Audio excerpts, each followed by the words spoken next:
There's a specific moment when everything changes. Not when you threaten to leave, not when you cry or plead or explain for the 100th time why their behaviour hurts. The real shift happens in the quiet, when you stop typing that long message, when you don't check if they've seen your story, when your hands finally stop reaching across the void. For you, this moment feels like surrender, like admitting defeat in a war you never wanted to fight. But here's what most people don't understand. For the person who pushed you away, your silence doesn't land like relief. It lands like an earthquake. Welcome back. Today we're going deep into the psychological landscape of the dismissive avoidant mind, mapping exactly what happens when you truly let go. Not the dramatic exit designed to get their attention, but the genuine moment when your energy shifts and you choose yourself. What we're about to explore might surprise you. It might even disturb you, because the person who seemed so indifferent, so untouchable, so perfectly fine without you, is about to experience an internal collapse that happens in 7 distinct stages. Stage 1, the victory lap. Let's start with a truth that's going to sting. In the first days and weeks after you stop pursuing them, the avoidant doesn't feel sad, they feel victorious. I know that's not what you want to hear. You're imagining them staring at their phone, missing your good morning texts, regretting their coldness. But that's not their reality yet. Their reality is relief so profound it feels like oxygen after drowning. Here's why. When you were in their life, loving them, needing them, asking for connection, their nervous system registered your affection as a threat. Not because you were dangerous, but because intimacy itself triggers their deepest wound. Every time you asked where the relationship was going, their brain heard you're trying to trap me. Every time you wanted quality time, they felt you're suffocating me. Your love, as pure as it was, activated their fight or flight response constantly. So when you finally stop, when the texts stop coming, when the requests for connection cease, their stress hormones plummet. It's a biochemical event. Cortisol drops, dopamine surges, and they feel lighter than they felt in months. They tell themselves a story that makes them the hero. I knew we weren't compatible. I made the right choice. They were too emotional. I'm better off alone. This narrative isn't just self-protection, it's self-preservation. They genuinely believe they've escaped something harmful. You'll see them on social media looking happier than ever. They're at the gym, hanging with friends, diving into projects. They're proving to the world and to themselves that they don't need anyone, that their self-sufficiency is their superpower. But here's what's actually happening beneath the surface. They're running on adrenaline. They're high on the drug of autonomy regained. This isn't happiness. It's the manic energy of someone who just removed a splinter. The pain is gone, so they assume they're healed. They don't yet realize that the splinter was holding together a wound that's about to open. This stage can last anywhere from a few days to several weeks, depending on how deeply they suppress their emotions. But make no mistake, it always ends. Because the human brain isn't designed for permanent disconnection. We're wired for attachment, even those of us who fear it most. And that wiring is about to short-circuit. Stage 2. The quiet expectation.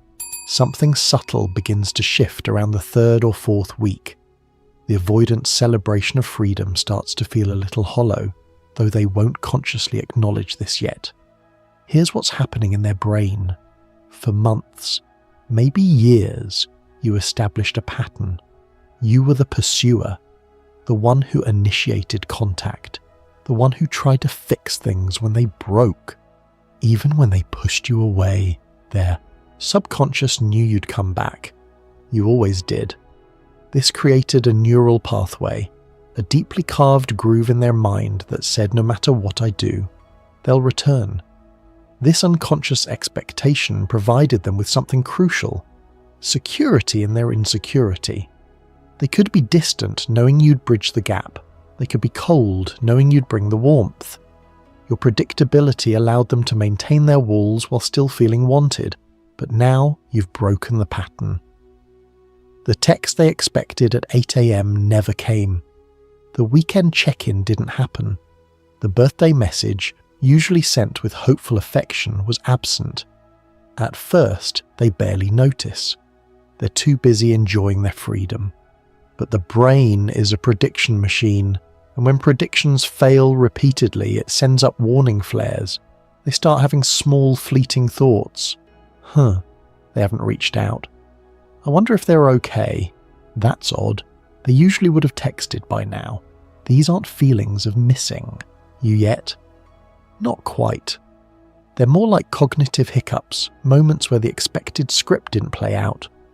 During this stage, they might check your social media more frequently. Not obsessively, but casually, the way you'd check the weather. They're gathering data, confirming that you're still in your usual emotional state, still available if they wanted to reconnect. If they see you posting sad quotes or melancholy songs, their nervous system relaxes. Good, they're still processing the breakup, still thinking about me. The pattern is just paused, not broken. But if you're silent or worse, if you're posting about growth, new experiences, genuine smiles, something starts to nag at them. A whisper in the back of their mind that says maybe this time is different. They push it away quickly. They're probably just putting on a front. They'll break soon. But the seed of doubt has been planted, and seeds, given time and the right conditions, always grow. Stage 3, the ego bruise. We're now entering dangerous territory for the avoidant psyche. It's been 4 to 6 weeks, maybe longer, and you haven't cracked. You haven't sent the drunk text. You haven't shown up at their door. You haven't even liked their Instagram posts. The silence is starting to feel less like a pause and more like a statement. This is when their ego gets involved. And the avoidant ego is a fragile, complicated thing. On the surface, they project supreme confidence. I don't need anyone. I'm perfectly fine alone. But underneath that armor lives a wounded child who secretly believes they're fundamentally unlovable, defective in some core way that makes them unworthy of unconditional love. When you were chasing them, your pursuit actually soothed this wound without them having to do any emotional work. Your desire proved they were valuable. Your pain when they withdrew proved they mattered. They could sit back and feel important without the risk of vulnerability. But now you've removed yourself from the equation, and suddenly they're forced to sit with themselves. The questions start creeping in, usually late at night when distractions fade. Why haven't they contacted me? Have they actually moved on? Was I not as important as I thought? Notice the shift in focus. In stage 1, they were thinking about themselves and their freedom. Now they're thinking about you and your silence. This creates a specific type of anxiety that the avoidant isn't equipped to handle. It's not the anxiety of engulfment they felt when you were close. It's the anxiety of irrelevance. They start investigating more deliberately now. They're checking your Instagram stories within minutes of you posting them. They're asking mutual friends about you in casual, carefully crafted ways. Hey, how's so-and-so doing? Haven't heard from them in a while.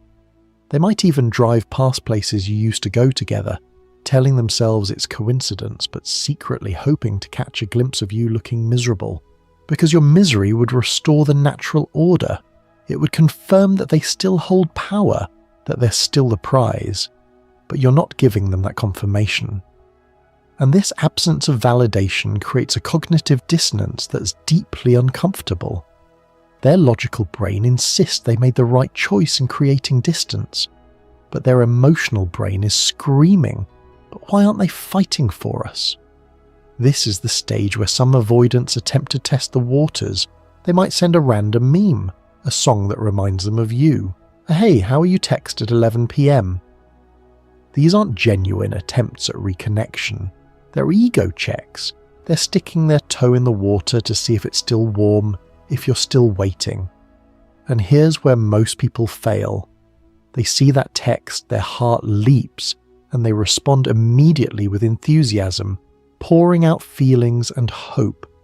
The moment you do this, you've reset the entire cycle.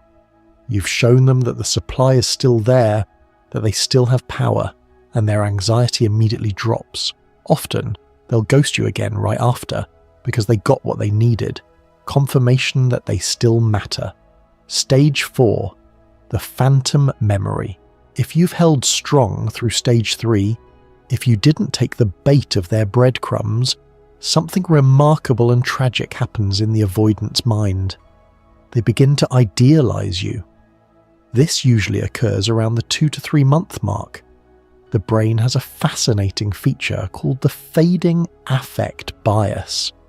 Essentially, negative emotions attached to memories fade faster than positive emotions for most people. But for avoidance, this effect is amplified. When you were together, their brain was in constant defense mode. It magnified every flaw, every moment of conflict, every time you asked for too much. This magnification was a survival mechanism, giving them permission to maintain distance. But now that you're gone, now that you're no longer a threat to their autonomy, the brain stops needing those defenses. The irritation fades, the suffocation feeling evaporates, and what's left? The highlight reel. They start remembering the beginning, the chemistry, the laughter, the way you understood their weird sense of humour when no one else did. They remember feeling seen by you in ways they'd never experienced before. They remember the version of you that existed before attachment trauma kicked in, before needs and expectations entered the equation. You're becoming a ghost in their mind, a perfect, untouchable memory that grows more beautiful the further away it gets. This is what relationship experts call the Phantom X phenomenon. Avoidants are notorious for carrying torches for past partners, not because those relationships were perfect, but because they became perfect in retrospect. The safety paradox is in full effect now. When you were close, you were dangerous. Now that you're distant, you're safe. Safe to desire, safe to miss, safe to love, because loving you from afar requires nothing from them. No compromise, no vulnerability, no risk. They might find themselves in moments of unexpected emotion. A song plays in a coffee shop, and suddenly they're back in your car, your hand in theirs. They smell a perfume similar to yours in a crowd and their chest tightens. They have a good day at work and their first instinct is to tell you, before they remember they can't. These aren't full breakdowns. Avoidants don't collapse dramatically. But these are cracks in the armour, small fissures where feeling seeps through. The tragedy here is profound. They're falling in love with who you were, or more accurately with their edited version of who you were. But they're not ready for who you actually are, a complete human with needs and desires and expectations. They're in love with a memory that can never hurt them. And because you're maintaining your silence, because you're not there to shatter the illusion with reality, this ghost grows stronger every day. Stage 5. The comparison trap.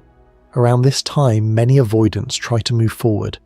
They convince themselves that the solution to this nagging emptiness is to find someone new, someone easier, someone less complicated. They download dating apps, they go on dates, they might even start seeing someone casually, and this is where the collapse accelerates, because every new person they meet is instantly compared to you, and everyone falls short. They sit across the table from someone perfectly nice, perfectly attractive, and they feel nothing.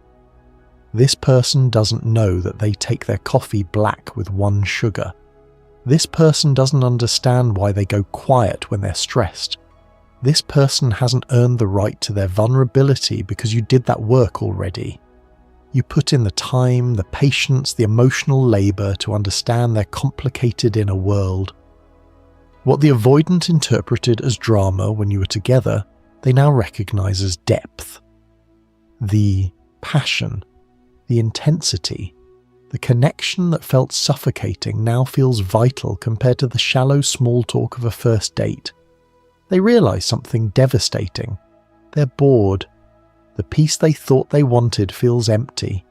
The simplicity they craved feels meaningless. They wanted space from intensity, but now they're drowning in the monotony of surface-level interactions. They start to understand, though they won't admit it yet, that you weren't the problem. You were the solution to a loneliness they didn't even know they had. This is when the real grief begins. Not the relief of stage 1, not the curiosity of stage 2. Real grief. They're grieving the loss of someone who actually knew them, someone who loved them despite seeing their worst, someone who was willing to do the hard work of loving an avoidant. And here's the cruel irony.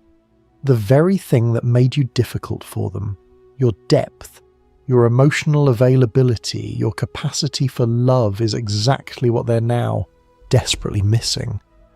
But their pride won't let them reach out. The shame is too great. What would they even say? I'm sorry I pushed away the best thing in my life because I was terrified of needing you.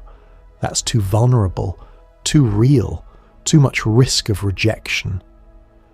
So they suffer silently, scrolling through old photos at 2 a.m, reading old text conversations, torturing themselves with the memory of what they destroyed.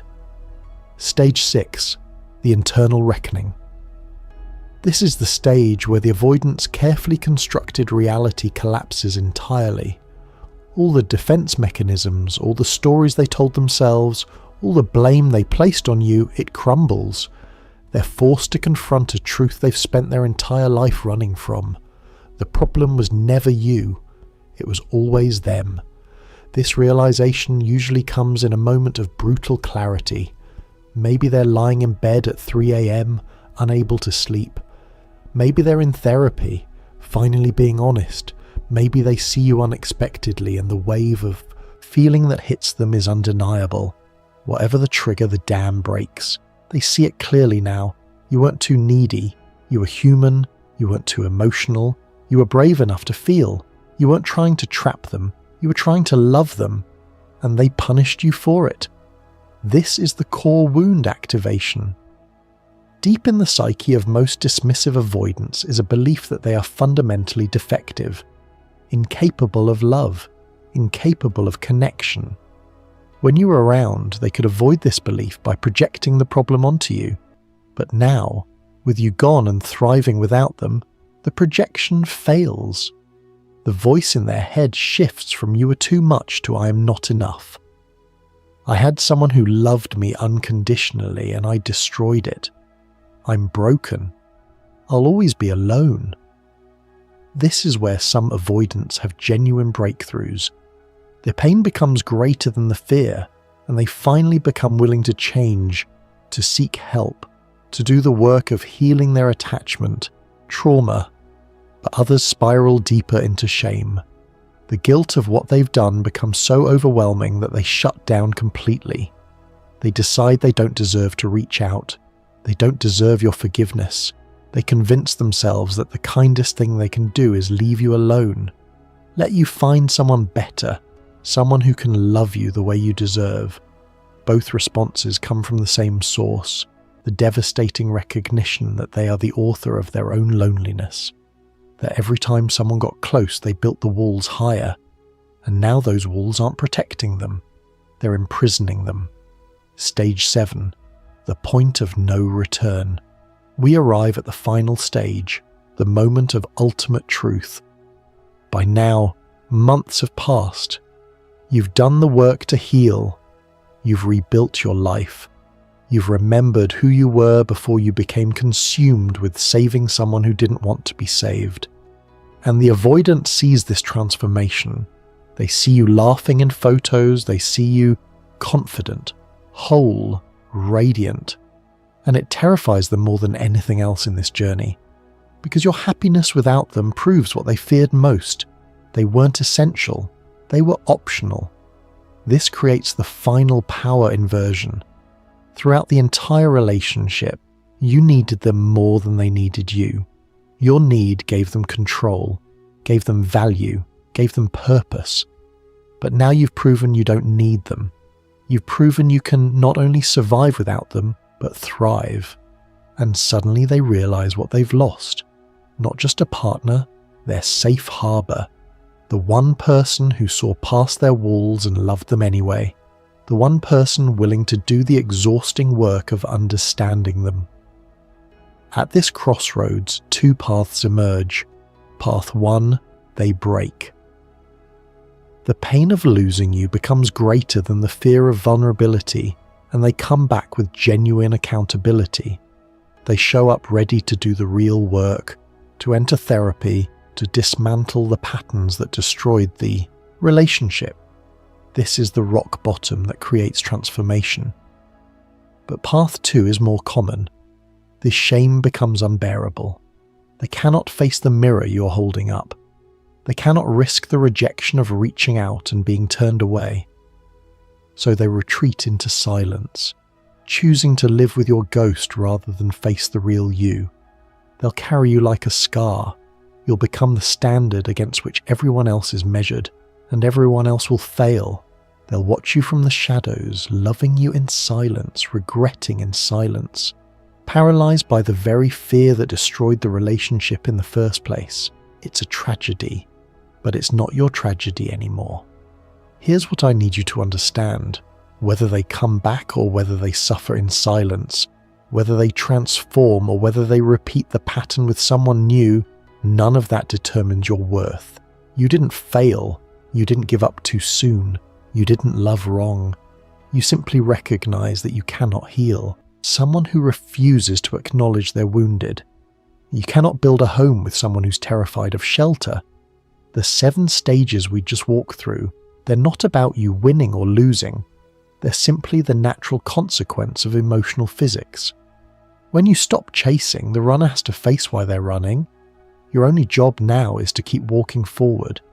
To build a life so full of purpose and joy and authentic connection that by the time they realize what they lost, you've already found something better, yourself. This is where the real healing happens, not in their collapse, but in your rise.